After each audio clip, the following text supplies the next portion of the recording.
So what's good, YouTube? You already know who it is. It's your boy, the Icy Retros, back at it again with another one for y'all, man. And today, I'm gonna show y'all how to do Buffalo Wild Wing style chicken wings. Hey, Walmart need to sponsor your boy, so go ahead, like this up, share this video with everybody, man. I'm trying to get Walmart to sponsor me, bro. We got great value party wings right here, bro. Hey, man, whatever y'all do, always make sure you washing your chicken. Don't have no nasty chicken, man. This is disgusting, man. Y'all gonna catch diseases if you don't wash your chicken. Once y'all are done washing and cleansing your chicken, you're gonna put it in a small Ziploc bag.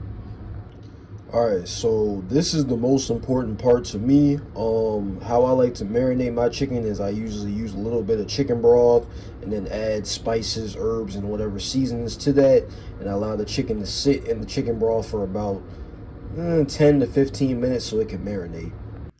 Alright, so this is the chicken bag I was talking about. You got your spices and herbs in there. You can see it at the bottom a little bit. I don't know if you can see that clearly. But yeah, you're just going to let this marinate. And then you're going to come back to it in about 10-15 minutes. And personally, you can put whatever spices and herbs you want in there. I put a little bit of cayenne pepper, some salt and pepper, some, I think maybe even Old Bay seasoning in here. But yeah, you can put whatever seasonings you want. Whatever you want to marinate your chicken with is perfectly okay.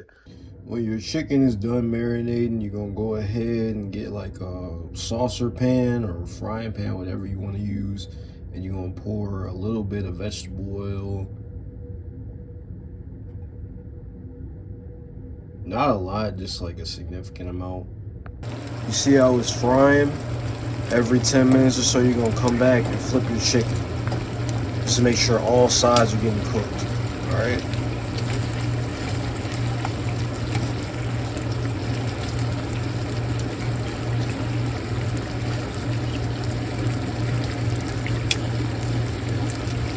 Once your wings are getting close to being done, they're going to change to like a light brownish, tannish, maybe even dark brown color, depending on what type of oil you used.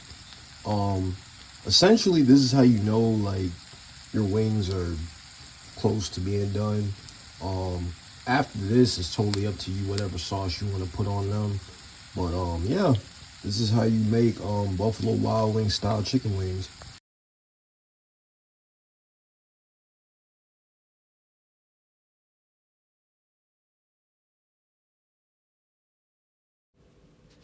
Once your wings are done cooking, you're just gonna apply the sauce of your choice, and boom, you got Buffalo Wild Wings. Make sure y'all tell them Chef Boyardnegro sent you.